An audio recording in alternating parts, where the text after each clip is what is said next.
Titi Kamal mau main sama gue gitu. Masa ADC jadi? Tapi kan kamu merasakan. Tapi dia tuh dia nyari loh. Oh iya? Kalau Titi tuh malah nyariin. Seneng nyari, tapi kalau ketemu nggak mau. Ghost hunting. Jadi cuma Ghost gini-gini, bingung kan? Mencoba untuk tidur lagi. Lagi tidur di bawah badan aku, Iya. kayak ada yang gerak-gerak di bawah bed covernya. Ih. Males gak? Di kamar sendirian. Kita syuting orang mikir pengennya cepet-cepet selesai gitu kan. Enggak, kita pengen kalau bisa tambah hari. Padahal udah sebulan. Biar lebih ya. bagus lagi bikinnya gitu.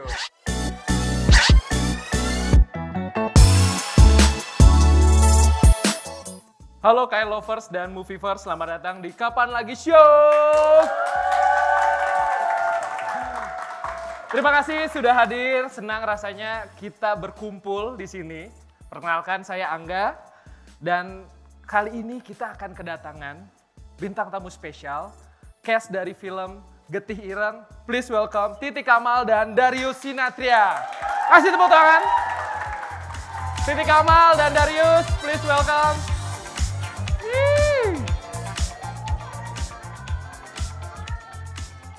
Senang ketemu. Halo, Darius Seru sekali. dan Titi Kamal. Apa kabar? Kabar baik. Kabar Silahkan duduk. Thank you. Wow. Datang, datang Titi Kamal dan Darius. Titi Kamal idola remaja 90-an, akhir 2000-an ya. Kita di tongkrongan panggilnya Tikam. Wah. Bukan dong. Kumel dong. Tikam, Titi Kamal. Lalu ada Darius Sinathrya. Semua kalah ganteng. Udah kita pasrah aja. Di tongkrongan pasti gue ganteng kayak Darius. Dulu gitu kan. Sekarang langsung ketemu orangnya. Terima kasih Mas Darius, Titi Kamal. Iya. Ini kita akan ngobrolin film yang akan tayang di 16 Oktober. Yes. Film horor. Pengalaman yang sebenarnya udah pernah pengalaman belum sih film horor? Aku udah sih. Karena kan kalian berdua pernah hantu jatuh cinta. Sinetron. Sinetron. Iya. Sekarang Itu judulnya hantu. Horor. Ternyata ada clue, tapi Iya. Jauh banget ya. Tapi ini benar-benar film yang diangkat dari kisah nyata kan?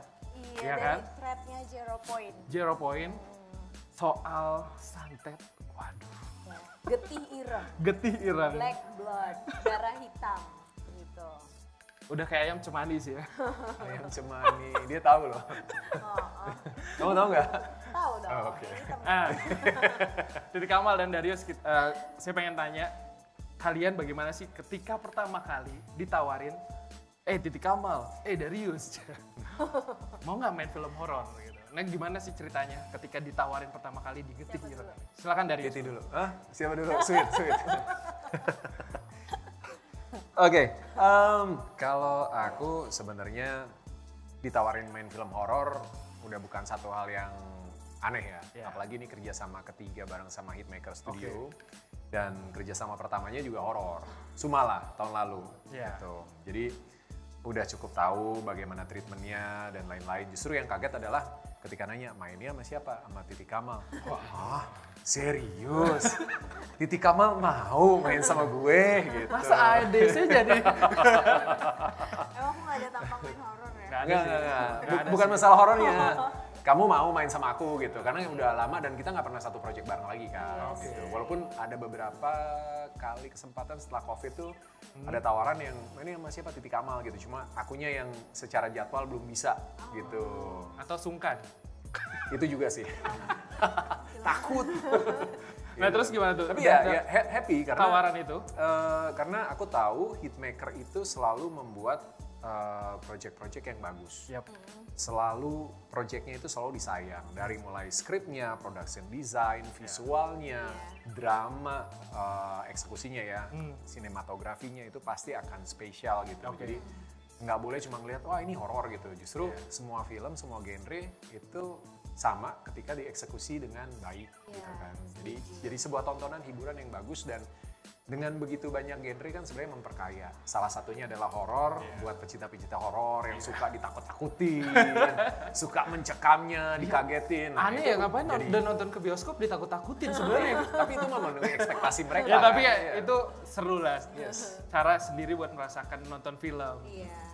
Kalau Titi Kamal, reaksinya gimana? Main sama Darius nih gitu. Oh, main Enggak gitu. sama Darius waktu itu dikasih tahu, oh seru juga. Oh, soalnya waktu itu kita udah pernah kerja sama bareng kan. Oke. Terus udah gitu udah lama juga nggak kerja sama bareng. Banyak kan ketemu di acara-acara ya. Kalau misalnya kita fashion show atau apa gitu. Iya. Dan seneng sih, excited juga karena pastinya kan aku ngelihat Darius dengan beberapa karyanya udah sangat maksimal dan totalitas. Jadi ya mudah-mudahan aja nanti berpikir mudah-mudahan nanti chemistry-nya bagus, kerjasamanya bagus, kita bisa jadi membuat sebuah karya yang bagus. Langsung, ini film horor nih titik apa? Iya, jadi pertama aku baca dulu dong Iya, ceritanya. Seperti apa sih gitu, dikirim sama Pak Rocky, terus wah seneng sih, kayaknya ini oke gitu. Iya. Sesuatu yang beda, udah gitu disutradarai oleh Mas Tommy Dewo. Dia tuh sebelumnya aku nonton di Santet Segoro Pitu. Iya. Di situ aku suka sih sama shot-shotnya, gimana dia menceritakan sebuah film dari visual yang menarik. Jadi aku pengen sih kerja sama semua tim ini dengan Darius, Mas Tommy Dewo, Mas Bagus, semuanya gitu satu kesatuan. Sepertinya dari tim yang pendukungnya kuat, filmnya juga pasti akan kuat. Benar. Nah, kalau untuk Geteh Ireng sendiri kan dari kisah nyata ya. Kalian pernah itu nggak sih merasakan sendiri nih kengeriannya gitu ketika membaca, ketika pertama kan reading ya. Iya. Kengerian apa nih kalian yang dapat pertama kali pada saat? Aku tuh baca skripnya dengan deskripsi soal kakeknya, tentang semua adegan-adegannya gitu, gimana mencekamnya.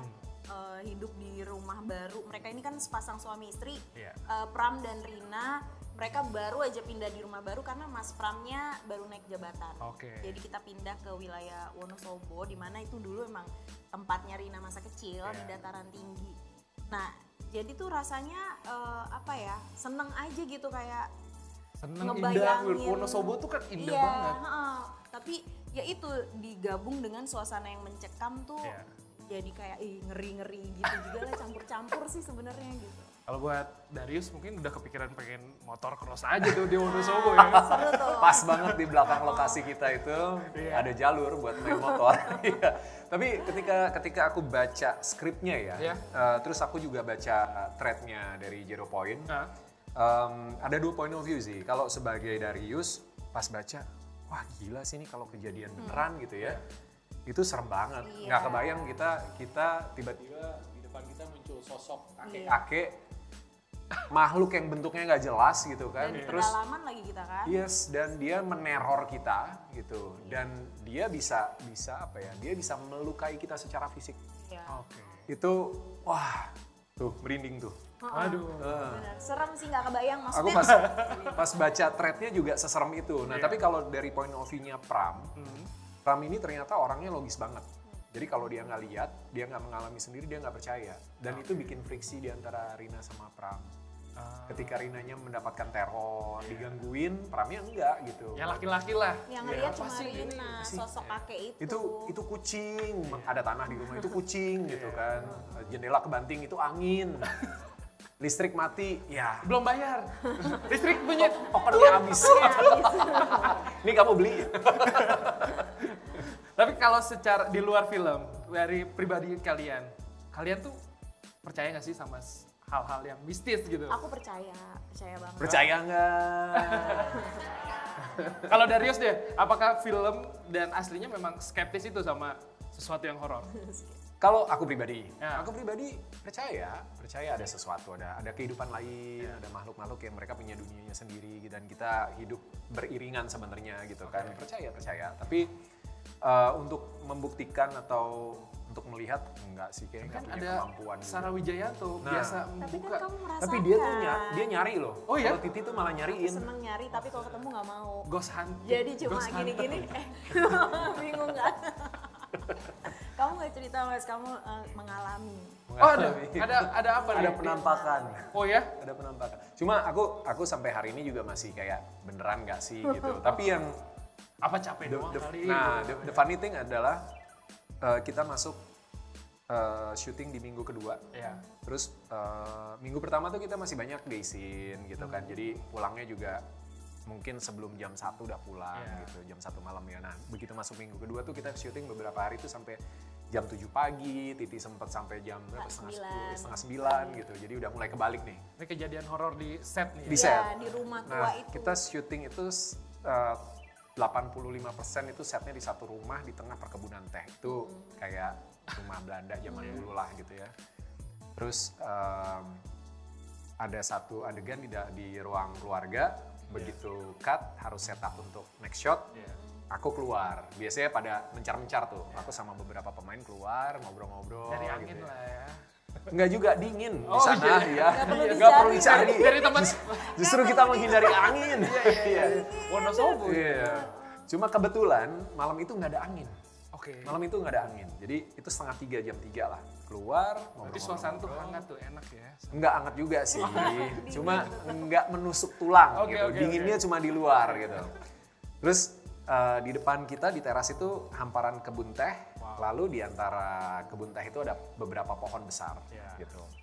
Dan di salah satu pohon yang memang mencuri perhatian dari hari pertama itu karena spotnya di situ gitu kan. Tiba-tiba ada yang berkelebat di antara daun-daunnya. Terus aku kayak, apa tuh gitu kan? Makin dilihat makin jelas, makin ada kayak sosok di situ gitu. Cuma kan mikir kadang biasanya logika aku, kayak misalnya kita kalau lagi di jalan tiba-tiba lihat pocong naik motor misalnya atau naik mobil gitu kan. Itu biasanya kan daun pohon pisang kena cahaya terus jadi gerak-gerak kena angin jadi kayak sesosok yang aku juga mikir gitu, lampu kali nih gitu kan. Cuma terus ngeliat kanan kiri nggak ada lampunya di dalam semua. Lampunya di set. Mulai. Gitu, jadi kayak, mulai. Terus begitu diperhatiin kayak ada yang natap balik. Dan aku nggak tahu ya perasaan yang jarang kita alami atau perasaan kalau kita takut itu muncul gitu kayak wah gitu. Terus akhirnya mencoba untuk berpikir positif, ya udah aku acuhkan lah gitu. Aku abaikan, lalu ngobrol lagi gitu kan. Lanjut syuting sampai pagi sampai jam 6:30 jam 7. Langsung cerita ke teman-teman nakut-nakutin. Belum, aku diem aja gitu kan. Nggak pengen heboh lah gitu. Pulang kita ke hotel, selesai syuting, sarapan, mandi, tidur. Di tengah-tengah tidur, sekitar jam 10-an, kebangun. Dalam posisi nggak bisa gerak badannya. Kayak ketindian. Repan, ya, kayak gitu. Terus suara kayak ada di dalam air gitu kan. Wah apa nih gitu kan. Baca doa. Akhirnya mulai anget, mulai suaranya muncul lagi, mulai bisa bergerak gitu kan. Terus yang tadi kali ya langsung nyambungnya kan sana ke recall kan gitu. Tapi enggak lah capek doang nih gitu. Udah mencoba untuk tidur lagi. Lagi tidur di bawah badan aku. Kayak ada yang gerak-gerak di bawah bed covernya. Males gak? Di kamar sendirian. Udah terang sih, cuma kan horden ketutup, lampu mati kan. Kayak gitu. Terus aku kayak, ini masih lanjut nih mimpinya gitu kan. Terus bangun melek gitu. Enggak, ini bangun masih ada yang gerak gitu kan. Sampai ke bawah tangan gitu tuh, merinding tuh. Aku sampai gitu-gituin. Spraynya gitu kan, spray kasurnya aku gitu-gituin. Masih positif aja aku. Iya, aku gitu-gituin. Terus diam, masih gerak juga. Oh my god. Akhirnya aku baca doa lagi. Baca doa sampai hilang gitu. Ya udah, maksudnya ya udah terus mau apa gitu kan, abis ini apa gitu. Tapi udah aku bawa tidur karena capek banget kan. Itu udah minggu kedua, memang butuh istirahat. Ya udah tidur, bangun, nggak ada apa-apa. Walaupun kalau ngeliat kaca kayak Atau kayak cuci muka. begitu cuci muka ada sabunnya langsung cepet-cepet bilas. Ada apa nih? Mata lagi pedih. Suka gitu nggak? Iya, Kalau gitu lagi juga takut sih. kita kayaknya merem, bawaannya takut ya. Takut ada yang muncul tiba-tiba. Itu di Serem ya? sebelah. Serem ya kapan lagi lovers ya? Serem sih. Dan itu pengalaman pertama mungkin yang bisa dibilang Merasakan ada langsung. sesuatu lah ya. Iya. Ketika syuting film horor dari sekian banyak. Situasinya. Hantunya naksir itu. Nah, Ngincer sampai. aku nanya sama Sarah kan, beneran gak sih itu apa cuma perasaan gue gitu kan, apa halusinasi gitu. Dan ternyata dibilang kemarin ya sebenarnya ada di situ gitu. Mungkin pengen kenalan karena kan tiba-tiba kita masuk ke satu daerah yang jarang dipakai terus tiba-tiba rame segala macam. Ya aku nggak nanya lagi sih, cuma pertanyaannya kenapa gue gitu. Semakin lama tanya semakin gak enak nih soalnya. Mungkin kamu pas bengong. Mungkin. Jadi tetap dibawa positif sih Pak, sama Darius. Oh mungkin lampu. Oh mungkin ini. Ini tapi takut cerita begini, bukan mempengaruhi ya, Iya. bukan bikin terus harus percaya, enggak, tapi cuma sekedar sharing aja. Ya itu situasi yang memang ada di set saat itu dan ya kita positif aja mikirnya. Mungkin lagi capek. Darius. Kalau Titi nggak ada? Kalau aku pengen ada tapi nggak ada sih waktu itu. Karena dia nyari sih ya. Nggak, soalnya aku tuh kalau nggak bercanda ya tidur. Iya. Jadi mungkin dia belum ada kesempatan untuk aneh-aneh. Apa ada tapi nggak ngeh kali ya waktu itu. Mungkin udah ngegantung di atas Mungkin udah, woi gue nih gue, tapi nggak ngeh juga. Kayak lebih kepincut sama Darius sih. Iya kayaknya itu karena mungkin cewek ya ke Darius gitu. Nah, balik lagi ke film. Yang menariknya adalah di film ini kalian berdua pakai bahasa Jawa kan? Benar. Itu challenge banget tuh. Wonosobo. Itu masa bagaimana Solo. tuh? Titik Kamal? Jadi aku kira ya udah Jawa ya memang gitu Iya. gitu. Anak Ya Jakarta, kayak Jawanya J, gimana apa gitu-gitu kan. Ternyata Wonosobo menurut aku lebih kompleks lagi daripada Jawa Solo gitu. Maksudnya udah di Wonosobo dataran tinggi sama yang di bawah tuh beda logatnya. Jadi kita lumayan PR besar buat aku karena kan aku jarang banget nih dapat peran seperti ini, dan untungnya dibantu ada Putri Ayudhya sebagai acting coachnya, dia bantuin juga sama Mas Frans juga, sama ada dialect coachnya Mas Novel sama Mas Adi. Masih ke bawah, masih ke bawah. Terus ya udah dikasih tahu gitu segala macam, belajar. Terus aku juga banyak dengerin orang ngomong bahasa Jawa Wonosobo gitu. Dan menariknya lagi, aku tuh kalau ke masnya beda ngomongnya, ke ibunya juga bahasa Wonosobo, ke masnya agak-agak masih Kan Jakarta. ada bahasa ke gitu. ibu dan ke pasangan tuh Jadi beda ke tuh. orang-orang beda, masnya juga gitu. Dianya Solo. Jadi ya menarik sih, sesuatu yang jadi tantangan tersendiri buat aku. Oke, itu juga jadi Aku rasa challenge terbesarnya ada di Titi sih, karena bukan orang Jawa, harus ngomong bahasa Jawa dan ada dialek tertentu kan dari daerah Tambi itu. Kalau aku kebetulan memang papa orang Jawa, dan di Sumala itu jadi orang Jawa juga, daerahnya di Semarang, sedikit berbeda memang, dan eranya di tahun 40-an, jadi sebenarnya agak-agak lebih sulit. Iya. Ini di tahun 80-an dan campur-campur bahasa Indonesia juga, jadi sebenarnya nggak terlalu, secara bahasa nggak terlalu susah. Tepuk tangan dulu dong buat Titik Kamal dan Darius. Sorry ya, saking serunya cerita serem, sampai lupa suruh minta tepuk tangan lu tadi. Padahal biar nggak takut lagi. Nah, ini ngomongin soal film Getih Ireng. Ini kan banyak nih sekarang film horor tuh lagi banyak berdatangan. Kita ingin tahu apa sih yang membedakan dari Getih Ireng ini nih, dibanding film-film horor yang sedang banyak tayang. Kasih. Kasih. Pertama kita bekerja sama Mas Tommy Dewo dan juga DOP-nya Mas Bagus. Dia punya terobosan-terobosan terbaru dari shot-shotnya. Itu benar-benar beda. Kita bikin shotnya beda. Ada shot-shot yang transisi yang seru banget. Terus juga dari segi teknologinya juga ada yang terbaru lah gitu, dari mulai green screen-nya semuanya. Terus selain itu juga dari ceritanya juga, maksudnya ini nggak cuma horor-horor serem aja, tapi ceritanya juga kuat. Dramanya, percintaannya, semuanya gitu. Jadi adegannya juga campur, ada yang gore juga, ada yang horor juga. Terus apa lagi coba kita tambahin? Ngelengkapin yang disampaikan Titi tadi ya, aku setuju banget. Hitmaker itu selalu punya cara yang sangat spesial untuk mengemas cerita.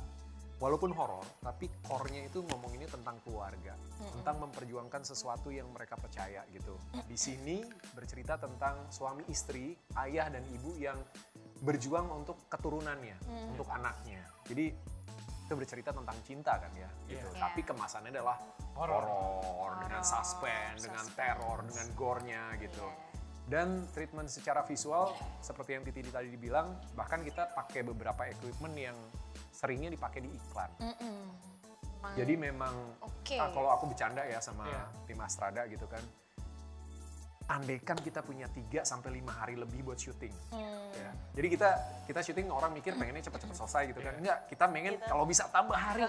Padahal udah sebulan Biar lebih ya. bagus lagi bikinnya gitu. Oh justru dari pemainnya juga Pengen, gregetan karena terus kita pengen gitu. bikin Iya, yang terbaik. karena kita menangkap visinya sutradara kita Mas Tommy sama DOP kita Mas Bagus itu, mereka visinya besar sekali dan itu pasti Pak Rocky udah agree sama itu dan mau dan mungkin ngasih challenge juga gitu ya untuk bikin sesuatu yang memang secara visual ada pencapaian yang lebih yang bisa dikasihkan sebagai hiburan ke penonton di bioskop nanti. Jadi cinematic experience-nya bisa maksimal gitu. Karena kalau ngomongin horor ya udah pasti teror, jump scare gitu-gitu kan. Tapi treatment itu kan nggak bisa dipakai terus-terusan. Jadi tetap ceritanya harus jalan, dramanya harus kuat. Dan menurut aku Getih Ireng dramanya kuat sekali. Iya. Mirip-mirip sama Sumala lah. Sumala itu kan dramanya kuat sekali ya. Di sini juga, Visualnya juga bagus. dalam bentuk yang berbeda ya. Gitu. Visualnya bagus sekali. Treatment kamera yang dipakai itu juga spesial dan horornya, terornya dengan sosok kakek yang serem banget itu dan ngeselin lah pokoknya gitu. Kalian pas lagi ngeliat si hantu kakek itu gimana sih?